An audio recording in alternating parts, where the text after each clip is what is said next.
Pendukung ketiga pasangan calon berikut kendaraan hiasnya datang ke Monas untuk memberikan dukungan. Wah, luar biasa. Kampanye damai dihadiri tiga pasangan calon yang dalam kampanye damai ini membacakan deklarasi kampanye damai dan berintegritas. Para calon juga menandatangani berkas deklarasi dan diakhiri dengan penyerahan alat peraga kampanye oleh KPU DKI secara simbolis kepada tiga pasangan calon.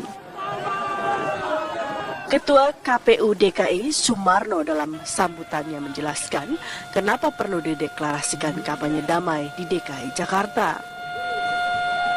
Agama, ras, golongan, dan sebagainya. Tetap sesungguhnya Jakarta menjadi tenda besar bagi keberagaman itu. Keberagaman bukan kelemahan kita, justru disitulah kekuatan kita.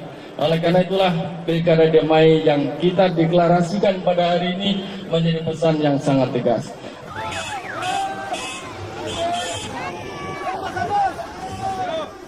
Ketiga pasangan calon mengaku siap untuk menggelar kampanye yang damai demi amannya Pilkada DKI Jakarta.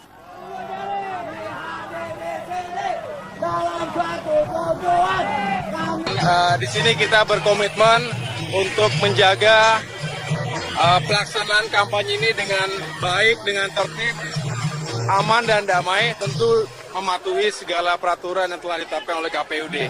Itu merupakan komitmen yang harus dijaga oleh ketiga paslon dan juga oleh semua pendukung dan simpatisan. Kita ingin dalam sikap, dalam perilaku ya kita semua juga harus mendukung pilkada damai tanpa sara, tanpa melontarkan kebencian, tanpa memprovokasi, mengintimidasi satu sama lain gitu ya. Dalam bentuk perilaku. Seperti saya berkali-kali menyampaikan, pilkada adalah kesempatan kita menentukan Jakarta 5 tahun ke depan. Lebih dari sekedar memilih nama orang. Karena itu, jaga pertemanan, jaga persahabatan, karena kita memilih untuk 5 tahun ke depan. Bukan memilih untuk mengakhiri sebuah kampanye. Jadi, semangatnya dari kampanye damai ini meneruskan apa yang kita selama ini pesankan, jaga persatuan. Usai mendeklarasikan kampanye damai, ketiga pasangan calon mengikuti pawai keliling Jakarta bersama para pendukungnya. Tim TV One mengabarkan. Tiga pasangan calon gubernur dan wakil gubernur DKI Jakarta mengikuti parade pawai kampanye yang digelar KPU DKI. Setiap pasangan calon memiliki gaya sendiri dalam parade kampanye.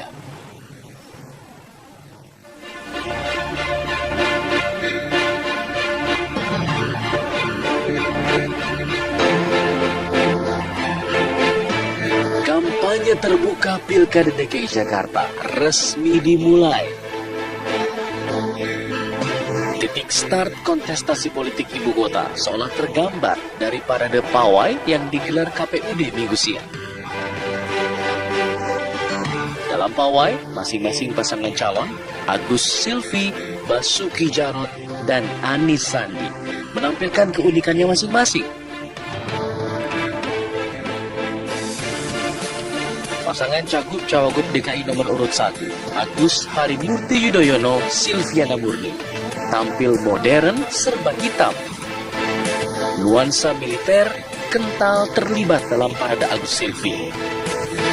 Kendaraan taktis ala pasukan khusus juga jadi kendaraan utama mereka. Nuansa modern ala militer terasa cocok dengan karakter dan citra pemimpin muda yang tengah dibangun Agus. Namun, Agus Silvi tak ingin melupakan ciri khas Indonesia. Di belakangnya ikut mengiringi truk tronton pendukung yang dihias dengan beragam pertunjukan kesenian seperti dangdut, reok ponorogo, hingga karapan sapi. Ya, itu dukungan dari para supporter, dari para simpatisan saya. Ya, mereka tentu dan saya juga sangat senang sekali ketika bisa menampilkan berbagai atraksi maupun penampilan yang sifatnya tradisional khas Indonesia. Sementara pasangan petahana nomor urut 2, Basuki Cahayapurnama Jarod Saiful Hidayat, tampil dengan atribut budaya Betawi bercorak kotak-kotak. Kendaraan kampanye Ahok Jarot dihias layaknya miniatur rumah Betawi, seolah menggambarkan kesuksesan mereka selama memimpin Jakarta di 2 tahun terakhir. Kemeja bercorak kotak-kotak yang mereka kenakan selaras dengan kendaraan yang diberi motif serupa. Pemilihan motif kotak ini dipilih karena ingin melanjutkan tren yang dibangun pendahulunya, Joko Widodo. Namun sambil berkelakar, Ahok menjelaskan ada perbedaan dalam kampanye kali ini dengan kampanyenya bersama Jokowi di Pilkada 2012 dulu. Perbedaannya ya ada dong. Dulu yang diserang Jokowi, sekarang yang diserang Ahok gitu aja. Dulu kodenya Jakarta Baru. Sekarang baru. Jokowi Basuki.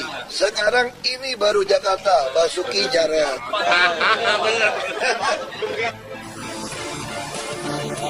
Lain Agus dan Ahok, lain lagi dengan pasangan nomor urut 3, Anies Baswedan Sandiaga Uno.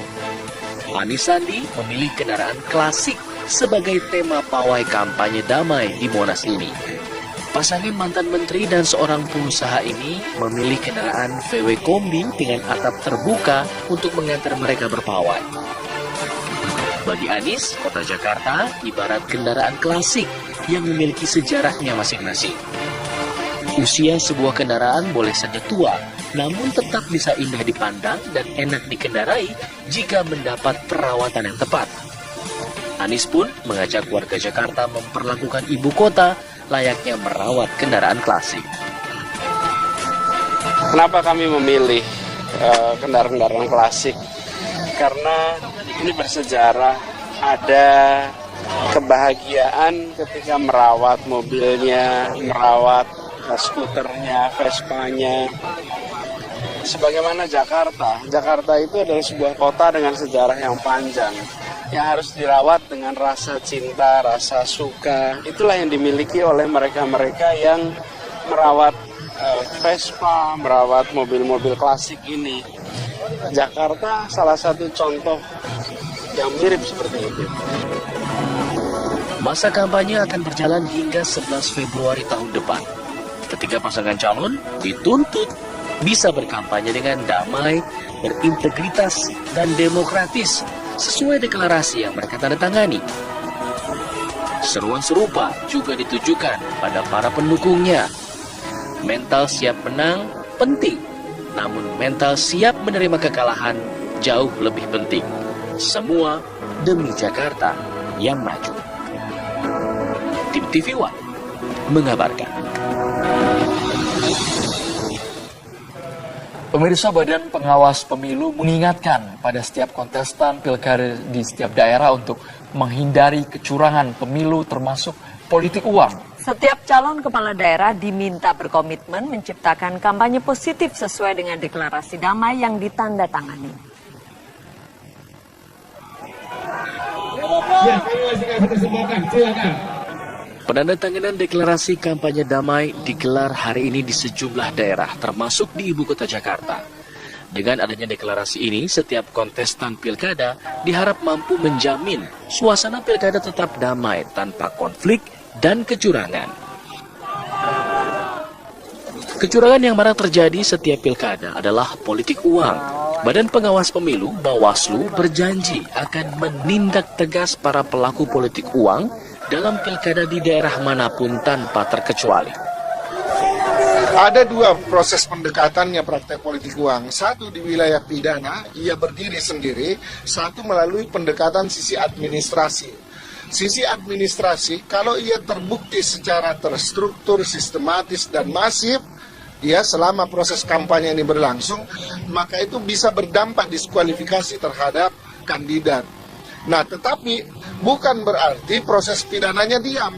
Pidana tetap jalan. Nah, itu tadi kami sampaikan.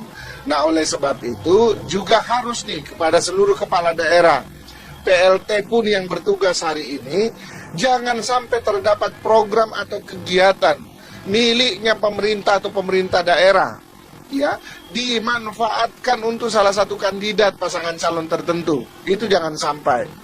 Kalau itu terjadi, maka kami bisa meminta kepada BPK untuk melakukan proses audit, ya. Dan kalau itu terjadi penyimpangan, saya pikir perlu diproses secara hukum. Setiap pelaku politik uang terancam hukuman penjara minimal 3 tahun dan maksimal 6 tahun. Pencalonannya pun dapat dibatalkan. Menarik simpati masyarakat dengan imbalan materi memang kerap menjadi kebiasaan kala pilkada berlangsung. Politik uang seolah